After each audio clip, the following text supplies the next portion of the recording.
सबूत मौजूद है तो कई संदिग्धों के सैंपल लिए गए, तो फिर अब तक यह क्यों नहीं पता चला कि वो दरिंदा कौन है। पीड़ित परिवार के वकील एसके पांडे का आरोप है कि मनीष रंजन कोई साधारण आदमी नहीं है, सातिर खिलाड़ी। 1200 पन्ने की केस डायरी, जी हाँ 1200 पन्ने, लेकिन हासिल क्या हुआ? सन्नाटा।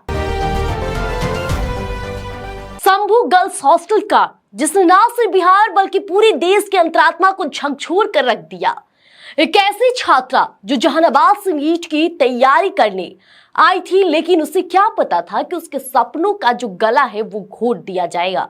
और हैरानी की तो बात यह है कि इसलिए अदालतों तक सुनवाई चल रही, एजेंसियां जांच कर रही, लेकिन जब भी कोई ठोस सवाल पूछा जाता है तो सिस्टम के पास सिर्फ एक ही जवाब होता है, पता नहीं। आखिर ये पता नहीं वाली कहानी कब तक चलेगी? 6 जनवरी को वो छात्रा बेहोशी की हालत में मिली, 11 जनवरी को उसकी मौत हो गई।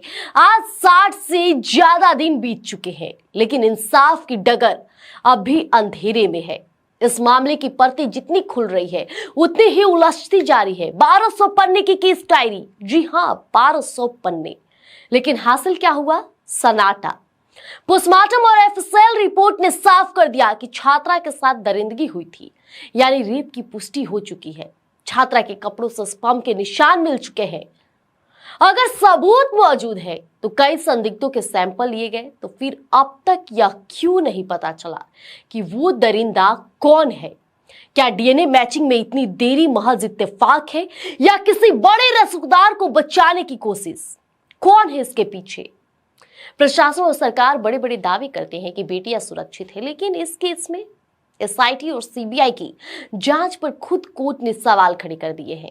अदालत ने पाया है कि दोनों जांच एजेंसियों के बयान और केस डायरी के तथ्यों में भारी विरोधाभास है। अब बात करते हैं इस कहानी के सबसे विवादित किरदार मनीष रंजन, शंभू गर्ल्स हॉस्टल का मालिक। पुलिस ने उसे जेल तो भेज दिया, लेकिन क्या आपको पता है कि ना तो एसआईटी ने और ना सीबीआई ने उसे अब तक रिमांड पर लेकर कड़ी पूछताछ करने की जहमत उठाई। बेऊर जेल जाकर सिर्फ खाना पूर्ति की गई, जहां मनीष रंजन ने अपना बयान ही बदल दिया।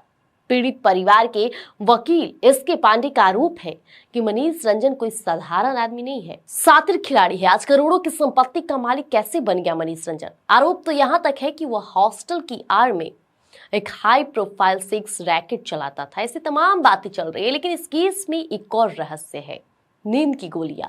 देखिए, छात्रा के कमरे से नींद की दवा को कितने रैपर मिले, इस पर भी 3 अलग अलग वर्जन है। कहीं 1 पता, कहीं 5 तो कहीं 6। आखिर सच क्या है? क्या सबूतों के साथ छेड़छाड़ की गई है? आज जहानाबाद का वह परिवार दर दर की ठोकरें खा रहा है। उनकी आंखों के आंसू अब सूख चुके हैं, लेकिन इंसाफ की उम्मीद बाकी है। वो पूछ रहे हैं कि और कितना वक्त लगेगा और कितनी बार अदालतों के चक्कर काटने पड़ेंगे? आखिर क्यों गुनहगारों की गिरबान तक नहीं पहुंच पा रहे हैं?